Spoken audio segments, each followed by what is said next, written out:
नवरात्रि का पावन पर्व आरंभ होने वाला है। वर्ष में 2 बार 6 माह की अवधि में नवरात्रि आती हैं। माँ दुर्गा को समर्पित यह पर्व बहुत ही महत्वपूर्ण माना जाता है हिंदू सनातन धर्म में। प्रत्येक वर्ष आश्विन माह के शुक्ल पक्ष की प्रतिपदा तिथि से शारदीय नवरात्रि का आरंभ होता है। पूरे 9 दिनों तक आदिशक्ति माँ जगदम्बा का पूजन किया जाता है और इस वर्ष 15 अक्टूबर से नवरात्रि आरंभ होती हैं। लोग अलग अलग तरीके से माँ को रिझाने का प्रयास करते हैं। कोई निराहार व्रत रखता है, कोई फलाहार व्रत रखता है, कोई जल लेकर के व्रत रखते हैं। अलग अलग तरीके से माँ को प्रसन्न किया जाता है, पूजन किया जाता है। नमस्कार दोस्तों, माता रानी आप सबकी मनोकामनाएं पूर्ण करें। आज की वीडियो में आपको नवरात्रि के दौरान कौन सी चीज़ें ग्रहण करनी चाहिए, कौन सा भोजन करना चाहिए, क्या क्या चीज़ें करनी चाहिए और क्या नहीं करनी चाहिए, इसके बारे में संपूर्ण और सटीक जानकारी आपको मिलने वाली है। यदि आप चैनल पर पहली बार आए हैं तो चैनल को लाइक शेयर सब्सक्राइब जरूर करें, साथ में बेल आइकन अवश्य प्रेस कर दें जिससे आने वाली वीडियोज़ की नोटिफिकेशन आपको ठीक समय पर मिलती रहे। शारदीय नवरात्रि का बहुत ही बड़ा महत्व है। माँ दुर्गा की उपासना का पर्व साल में 4 बार आता है, जिसमें 2 गुप्त नवरात्रि होती हैं और 2 चैत्र और शारदीय नवरात्रि होती हैं। शारदीय नवरात्रि आश्विन माह के शुक्ल पक्ष की प्रतिपदा तिथि से आरंभ होती हैं और आश्विन माह में पड़ने वाली शारदीय नवरात्रि का पर्व बहुत ही धूमधाम से मनाया जाता है। वर्ष 2023 में 15 अक्टूबर से आरंभ होने जा रही हैं। वर्ष 2023 में 15 अक्टूबर से 23 अक्टूबर तक नवरात्रि रहेंगी और 24 अक्टूबर को विजयदशमी का पर्व मनाया जाएगा।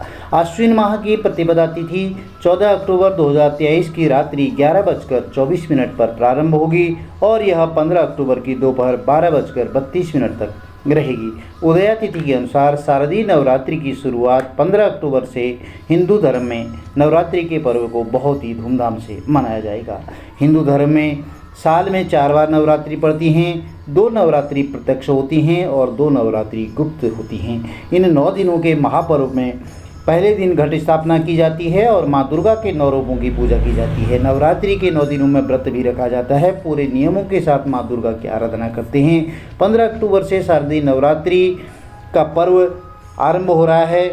इस साल घट स्थापना के लिए शुभ मुहूर्त 48 मिनट का ही रहेगा। घट स्थापना की तिथि रविवार 15 अक्टूबर 2023 और घट स्थापना का मुहूर्त प्रातः 6:30 से लेकर के प्रातः 8:47 तक रहेगा और इसी दिन अभिजीत मुहूर्त 11:48 से दोपहर 12:36 तक भी घट स्थापना कर सकते हैं।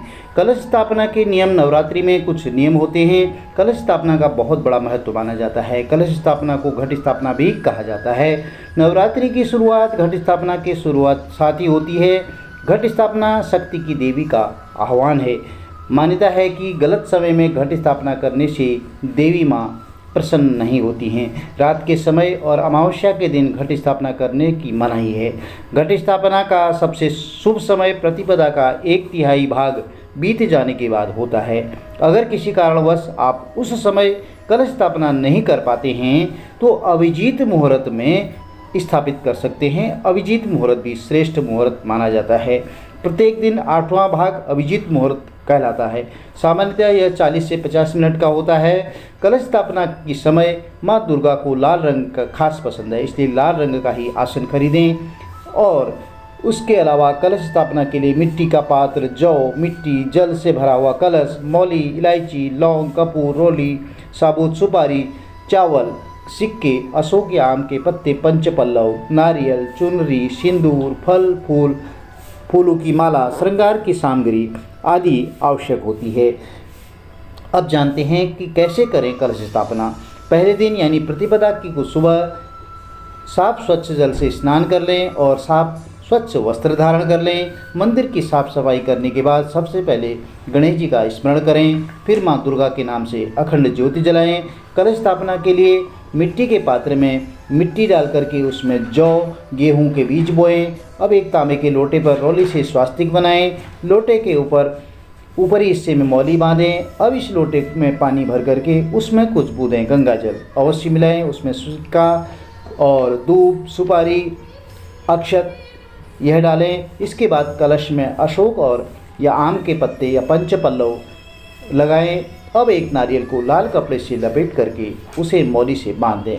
फिर नारियल को कलश के ऊपर रख दें। अब इस कलश को मिट्टी के उस पात्र के ठीक बीचों बीच में रख दें जिसमें आपने जौ और गेहूँ बोए हैं।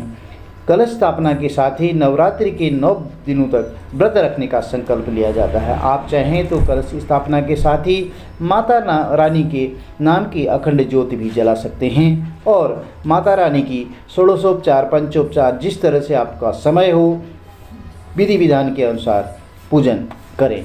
नवरात्रि के 9 दिन हिंदू धर्म में बहुत ही पावन पवित्र होते हैं। इन 9 दिनों में लोग माँ दुर्गा की आराधना करने के साथ साथ व्रत उपवास भी करते हैं। वहीं जो लोग व्रत पूरे 9 दिन नहीं कर पाते हैं तो वह भी सात्विक भोजन और सात्विक दिनचर्या का पालन कर सकते हैं। वहीं कुछ लोग इन दिनों में निराहार व्रत रखते हैं। अगर आप व्रत रखते हैं तो खान पान की कुछ चीज़ों का इन 9 दिनों में खास तौर पर परहेज जरूर करना चाहिए। तो चलिए जानते हैं वह कौन सी खास चीज़ें हैं जिन्हें नवरात्रि के दिनों में नहीं खाना चाहिए। नवरात्रि के 9 दिनों में हो सके तो आप अनाज से दूरी बना करके रखें। इनमें गेहूँ, चावल, सूजी, बेसन, मक्के का आटा, रागी, बाजरे का आटा शामिल है। व्रत में इन सभी चीज़ों का सेवन सख्त वर्जित है। ऐसे में इन 9 दिनों में अनाज का सेवन नहीं करना चाहिए। अगला है सफ़ेद नमक। भारतीय लोग तीखा चटपटा भोजन पसंद करते हैं, वहीं इनके भोजन में नमक की मात्रा भी बहुत ज़्यादा होती है। तो नमक के रूप में समुद्री नमक का इस्तेमाल किया जाता है जिसे सफ़ेद नमक भी कहा जाता है। लेकिन इन 9 दिनों में सफ़ेद नमक की जगह पर आप सेंधा नमक का इस्तेमाल कर सकते हैं। व्रत में सेंधा नमक खाना ही स्वीकार्य है। वहीं इस नमक में सोडियम की मात्रा भी काफ़ी कम होती है तो हाई ब्लड प्रेशर वालों के लिए भी काफ़ी फायदेमंद होता है। इसलिए नवरात्रि के 9 दिनों में उपवास के दौरान सेंधा नमक का ही उपयोग करना चाहिए। नवरात्रि में कुछ सब्जियां तो खाई जा सकती हैं लेकिन कुछ सब्जियां वर्जित हैं, जैसे कि लहसुन, प्याज को नवरात्रि के 9 दिनों में पूरी तरह से वर्जित माना जाता है। वहीं लोग लौकी है, आलू है, टमाटर ऐसी सब्जियों का सेवन कर सकते हैं। टमाटर को लोग भोजन में शामिल कर लेते हैं। चटपटे मसाले भी वर्जित माने जाते हैं। नवरात्रि के व्रत में कुछ मसालों से भी परहेज किया जाता है जिसमें हल्दी है, गरम मसाले हैं और वहीं जीरे का पाउडर भी परहेज करना चाहिए। नवरात्रि में यह चीज़ें नहीं खानी चाहिए। कौन सी चीज़ें हैं? शराब का सेवन नहीं करना चाहिए, नॉनवेज का सेवन नहीं करें और अंडे का सेवन पूरी तरह से वर्जित माना जाता है। इसका सेवन इन दिनों में पाप माना जाता है। वैसे इन सारी चीज़ों से दूरी बना करके 9 दिनों में शरीर के विषाक्त पदार्थों को कम कर सकते हैं। नवरात्रि के दौरान बैगन भी नहीं खाना चाहिए। मसूर की दाल का भी सेवन नहीं किया जा सकता है।